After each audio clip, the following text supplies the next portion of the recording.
Аз жаргал гэдэг даргатай дарах нь нүдний шилний жижиг газар нээ гэвэл Бацандан Бэцандан болсон ч Бэтмен болж чадахгүй юм. Сайн ажиглавал Монголын улс төрөд согтуу нэрүүлээ хөөгөөд согтууга галзуун хөөх дараалалтай байна. Хилэнтэх хэмээх луу жил төгсгөлдөө сүүлээ хүчтэй шарвсан 7 хоног өнгөрлөө. Төр ба хувийн хөвшил түншлэх биш төнхөлдсөн засгийн газар ухаан удгаас МСС-ийг хөөгөөж байх шиг. Засгийн газрыг МСС хөөгөөж байх шиг харилцан ухалцаж хөөлдсөн 7 хоног болж өнгөрч байна. Хот дүүргийн худалдаа үйлчилгээний 15 түшмэл байцаагчийн 15 толгойтой атгаалжин аялал албан томилтонд хувийнхаа мөнгөөр явсан болж төр улс түмэн олондоо цалин мөнгөө хайрлаагүй эх орончийн бахархал замнал болон үлдлээ. Шок мэдээ хошинтой хөтөлбөрийн энэ 7 хоногийн дугаар эхэлж байна. Боксчин Циндбаатарыг өшөөхгүй хөөсөн боксын холбоо цолыг нь машинаар Милан гэ тайзан дээрээс нөрсөн Мөнхбат нарт маш их баярлалаа. Нямбатар даргатай Монголын боксын холбоо Циндбаатарыг хөөгөөгүй байсан бол мэргэжлийн дэвжэн дээр газар газрын ширэн бэлэтнүүдийг хөөн илдэж 6-гийн 6 бүс зүүхгүй байлаа. Медалийн гол найдвараа хөөчхөөд холбооны гинсекийн мэдүүлгээ хоцроож Монголын эрэгтэй боксчдыг багаар нь Олимпиос хассан согтуу тохиолдол гарахгүй байлаа. Архийг нь нууж хоолыг нь идчихээд амлсан машин нь түгжрээд ирж яваа гэж цолны мэлалган дээр түгжилтсэн Мөнхбат улсын хурлын гишүүнээс хасагдаж өөрийн хийсэн хэрэгээр улс дамжсан оргодол шуу болоод өөрийгөө хөөн бядан нуугдаж бидрэн тэнэж явна.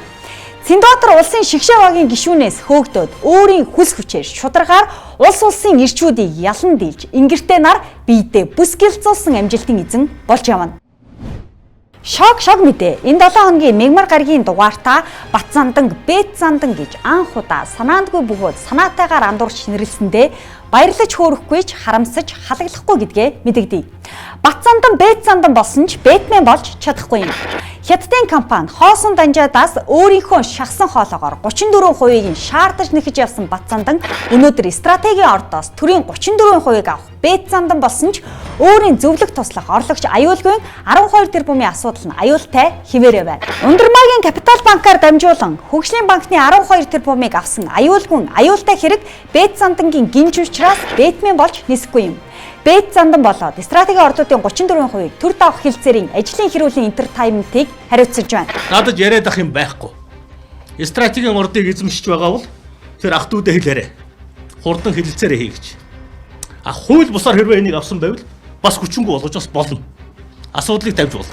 Үндсэн хуулийн өөрчлөлт, үндэсний баялагын сангийн тухай хуулийн дагуу байгалийн нөөцөөс монголчууд хувь ноогдол хүртэх нь зөв боловч хоолой шахсан, хүмсэг атруулсан хэрүүл зүглээр биш хилцээр гэрээгээр шийднэ. Эцэст хэрүүл хилцэл хоёрын аль нэг нь хийх нь чухал бай. Зориг амнасаа алдсан ноцтой хэргийг хүртэл стратегийн ордны хувийг төр эзэмших асуудалд хутхан хавчуулж ясыг нь үнэлзүүлэх нь сэтгцэн эмгэг гажгүй эрүүл хандлага уу? Зориг би Монгол хүний саруул ухаанд итгэнэ гэж хэлсэн юм шүү. Улс төрчид хүний өөрийн гэр тойрч хөөцөлдөөд хинэн хэнийг элдэж тууж яваа нь ялгагтхаа болоод байна. Улсын хурлын гишүүн Лодо Самбууг урвагч гэж нэрлэн ган төмөр хурал хийгээд хөмөр байгаа бол ган төмрийг өөрийг нь хурлаар хөөх хүсэлтэй хүн олон байна. Лодо Самбууг засгийн газрыг огцруулахаар хөөцөлдөг биш. Эхлээд арчилсан намаа засгийн газраас хөөх ёстой гэж үзэгсэд олон байгаа ч Лодо Самбууг өөрийг нь арчилсан нам төрүүлээд хөөж мэдхээр болсон байна. Намынхаа бодлогыг дагнаа гэсэн гэрээтэй. Зөрчил одоо намаас хассан зөндөө шийтгэл байж болно шүү дээ. Арчилсан намыг дарга нь Монгол Ардын нам руу хөөгөөд байгаа бол Монгол Ардын намын зарим гишүүд арчилсан намыг даргатай цуг буцаагаад хөөж байна. Лодо Самбууг дагаад МСС-ийн түрээсийн байрнаас нэг бус нэлээд хэдэн гишүүн өөрсдөө сайн дураараа гэрээсээ хөөсөн бол ган төмрийг их тэнгэрд амьдрахгүй гэсэн чинь яалаа гэж их тэнгэрээс хөөх хүсэлтэй байна. Сайн ажиглавал Монголын улс төрөд согтуу нэрүүлээ хөөгөөд согтууга галзуун хөөх дараалалтай байна. Чимэг багш Разо Майор гэдэг шиг бага ангийн багшаас шууд гишүүн болсон мөнх туяа өнчин 4 хүүхдийг орон сууцнаас нь хөөгөөд надаас хол байгаарай шоронд орж шороонд булагдваа гэж олон хүнийг өөрөөсөө хөөгөөд өөрөө ордноос хөөгдөхтэй тулаад хөөхөө болсон байна. Тэр байтугай улгаа дээрэм хийсэн хүмүүс энэ орднорчин дүүрэн хэсвүүлж байгаа. Та нар нэг багш хүнээр оролдох хэрэг байгаа юм. Ган төмөр ганц муу багшийг хөөж яах юм бэ гэснээр ганц сайн сэтгүүлчийг хөөсөн ч яадгийн бэ гэж давхар хэлсэн байна. Улсын хурлалтад гарчилсан намын бүлэг өмнө нь дарга хөөгөөд, дарга нь бүлгээ хөөгөөд хоёр даргатай нь хоорондоо зодтолтоод Монгол Ардын намын Нямбатар хоёр тийш хөөж байсан удаатай. Би нэг битээ муу хэлж. 3.5 сая хүн шүү дээ. Бие бинийгээ битгий ад үз. Бие бинийгээ битгий харлуул. Бие бинийгээ битгий хараад зүх хэрэггүй. Ерөнхийлөгч хүрэлцэх, баялаг бүтээгчтэй хөөж тууж болохгүй. Хуучин 30 жил бүхлээрээ харахгүй биш гэсэн үгээрээ өмнөх үеэ бүхлээр нь хөөж болохгүйг дараа үедээ нэр ус хөөлгүүгээр хэллээ. Цогтоотор өнөөдөр шийдвэр нь алавжиж ирэх улсын дээд шүүхийн шийдвэрээр улсын хурлаас хөөгдөж мэдхээр байгаа бол гадаадын компаниас 30 саяын хандив авсан болормоо хамт хөөгдөж мэдхээр байна. Эрднийг Оросоор 5 гараалтай, англиар 2 үгтэй гэж дипломат албанд шилэлгүй хөөсөн бол манер өөрөө гололгүй хөөгдсөн байна.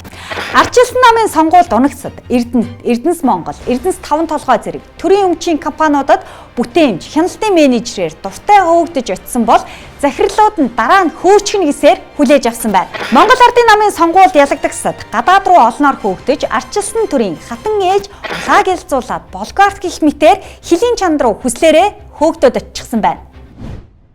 Зөвшөөрөл, бүртгэл, эрх гэрчилгээ, гэрээ батламж зэрэг элдв янзын алга дарамт цаас борлуулдаг төр бүр сүүлдээ хүнд өөрт нь ажил амьдралынхын цагийг хүртэл зардаг болчихсон нь илэрлээ. Зарна гэхэд хий бүтээ гэсэн хүнд амьдралынх нь алтан цагийг зовоож тарчлаан байж зарна гэдэг хүнд суртал зохио хурыг туршлага юм. Аз жаргал гэдэг даргатай дарах нь нүдний шилний жижиг газар нээ гэвэл ажлын цагийн хуваар батлуулж авах ёстой байсан аз жаргалгүй баримт зохиогдоод ашгүй хурдан заслаа. Иргэн өөртөө ажиллах цаг олж авахын тулд төрд хадгалагдаж байгаа иргэний үнэмлэхээ канандуулаад захин мөрөгдөл гаргах хууль байсаар байтал гараар өргөдлөө бичээд багийн дарга хог тээврийн үүд захиж 2 гэрээ хийгээд татвараас бичиг гээд 5 цаас сугавчлана. Хэрвээ компани бол улсын бүтгэл, тохирлын гэрчилгээ, мөнгө, гар өргөдөл, хогны гэрээ, татварын бичиг 5 цаас хавцлаад цаг аавна. Монгол бол хуулиас дээгүүр дөрөнгөө дөрмээр хүний хүслийг дүрмдсэн журамгүй журмаар иргэнийхээ мөрөөдлийг журмалдаг орон.